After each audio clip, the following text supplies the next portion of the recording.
Hello, everyone, and welcome to Learn Stuff with Onen. I am Onen Wintercrow, and today we're going to be talking a little bit about the different personalities between city crows and country crows. That's right, just like people's personality change between those who live in the country and those who live in the city, the personalities of crows also change depending on where they live. You will notice certain differences between the two, and you can use this to your benefit to help you start to befriend them. So let's talk about city crows first.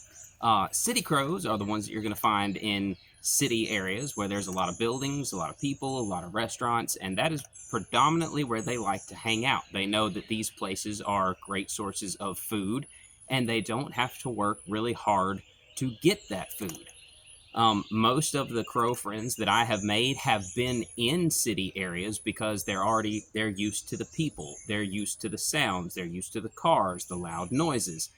They have kind of developed an awareness about things, and this allows you to be able to get closer to them than opposed to the country crows because they're already used to people, what they do, so forth and whatnot.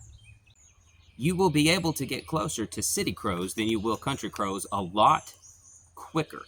And this is because, like I said, they're used to people. So, you leave, some food out there or, an offering or some treats, they will start to get closer and closer to you quicker than your country crows will. Now, this comes with a caveat, though. Just like city people, always bustling around and there's always something to do, you might get closer to these crows, but it's going to be more difficult for you to establish like a close-knit relationship with them because of all the distractions where they live. They might come and hang out with you for a couple of minutes, get a little bit of the food that you set aside or set down for them. They might hang out for a minute or two, and then they're going to be off somewhere else doing something else because they know, hey, it's almost 2 o'clock. These people generally throw their food out in the dumpster at 2 o'clock, so we need to get headed over there. So while you can get closer to the city crows, you're not going to develop necessarily the closest relationship with them, and they are going to seem rather distracted for a good majority of the time. All crows have patterns, we know this. So a couple of tips for you guys that are working with city crows: go outside, just sit down and just watch. As you're driving around a city, take note of when you see larger number of crows and where you see larger number of crows, because crows, just like people, have routines, which means, they're going to be in this parking lot in the morning because they know there's not as many people and not as many cars. As people start to come in, in the morning time and park and all, they're going to fly to somewhere else where they know, hey, the sun's been up for a little while. I know these people are throwing out their old food. We're going to go there. Then we're going to go in the Walmart, parking lot and sit around for a little while until about 1. Then we're going to head over to McDonald's. They have routines just like people do. So one tip would be to just drive around your city or just sit outside in your city and watch and make note of when and where you see crows and kind of help you establish a routine. This routine will help let you know where you can find them the easiest to begin to start making friends with them. If you know that they're in this parking lot in the mornings or they're over here in the afternoons, you can go make your presence known, let them see you leaving them, a little treat or whatever, and start to develop a relationship that way. Now, when it comes to leaving treats, there's actually a really cool little tip for your city crows. City crows recognize food wrappers. They know what wrappers have the tastiest treats in them. They know what wrapper colors are, have the best stuff in it. They little scavengers is all they are as far as cities go. So one thing that I have done in the past that has been successful is I have collected a couple of fast food wrappers, and I'll lay those fast food wrappers out, and then I will put my treats on those fast food wrappers because the crows recognize the wrappers. So they come down, they investigate, they saw you putting it out there, and the friendship begins. Now, let's try to keep our planet healthy and clean. Once they've got their treat and they've flown away, go collect your wrapper back. Don't just leave it in the parking lot. With that being said, your city crows, it has been my observation that city crows are less likely to take healthier food sources than the unhealthy food sources. Let's face it, city crows eat a lot of junk food. They eat a lot of leftover hot dogs, hamburgers, chicken fingers, french fries, and everything else that we as humanity just throw out there. I have tried to use, healthy foods and stuff like that. More often than not, they weren't interested. If there was a half-eaten cheeseburger over here and I laid out some peanuts, well, the peanuts got overlooked like almost instantly. They went straight for the cheeseburger, started nibbling on it, and then flew away. So something to keep in mind when dealing with this crow. They're not necessarily the healthiest crows. Cool little fun fact, city crows have higher cholesterol because they eat junk food just like we do.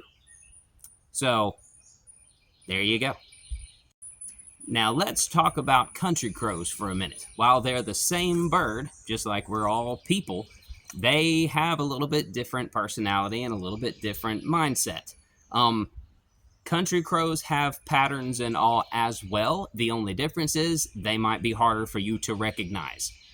This is because, unless you're out in the woods and you're walking around and you're following them, they are in areas that are not as easy to get to, so it's harder to establish a routine with the country crows. Unless you live in an area that's just super flat for just a long ways out, like in the Midwest, they're a little bit harder to find if you're out in the country and establish a pattern.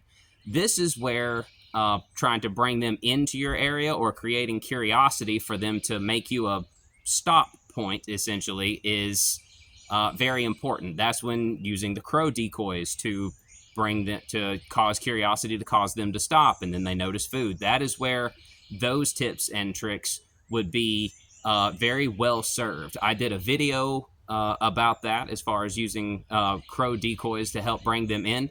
Check it out in the video description. There's a link to that video there. Another thing to keep in mind about country crows is it's going to take longer to get closer to them. They have interactions with people, albeit probably not very many interactions with them. And some of those interactions they've had with them have probably been negative, such as hunters, farmers, people shooting at them because they're, afraid they're going to tear up their crops or whatever. So your country crows see humans as a little bit more of a little bit more of an aggressor, or a dangerous critter out there that they should try to, stay and shy away from.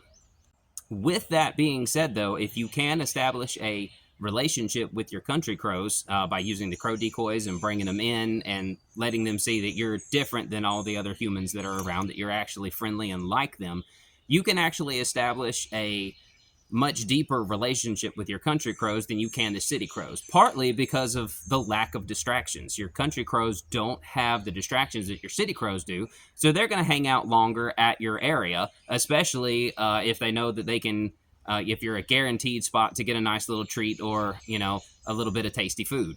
That will certainly put you on the spot of places to hang out more often, just due to the lack of available resources around them that are easy. City crows have it pretty easy. They don't have to work very hard. They, fly over a couple of parking lots and eat stuff. Your country crows, they have to work a little bit harder at it. That's where they start to rob other birds of the eggs in their nest. So it requires a little bit more work for a country crow. So if they know they can come to your place and get some free handouts, that is definitely going to help in the friendship factor. But it is going to take longer to establish a relationship with these particular crows. So if you live in a country area, what are some things that you can do for your crows out there? Well, make sure that your yard is crow safe. That means put up your dogs, put up your cats, make sure there's no crows. It's alleged that crows and other corvids like shiny things, and some of them do, but some of them are also kind of weirded out by them and will kind of stay away from things like, shiny mirrors and stuff like that. Some of them get stressed out by it, some of them don't. So it's better to just avoid this altogether until you get to know your particular crow's personality.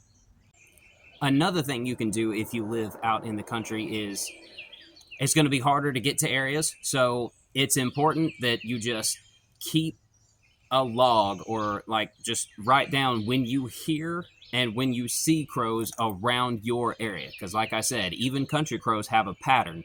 Your area might be a part of that pattern. So keep track of when you see crows, when you hear crows around your property or around your area, and see if you can start to develop a pattern or recognize a pattern of what your local crows are doing in your area. If you do have a hard time bringing crows into your area, or your area is a place where you don't really see many crows, check the description of this video. I have attached videos of how to make crow calls for American crows, how to make crow calls for fish crows, how to use crow decoys to help bring them in. And so if you are in an area where you're having trouble getting crows, check the description of this video and watch some of the other videos that I've done, and hopefully that will help bring some crows into your area for you to start to get closer to. I hope that you've enjoyed this video and found it useful. If you did, hit the like button. I would appreciate it. If you have any questions, statements, or accolades, put them in the comments. I love to talk to people. If you're having any problems trying to befriend your crows, talk to me about it. Let's see if we can figure it out. If you haven't already, please subscribe to my channel. I am Onen Wintercrow, and I will see you guys next video.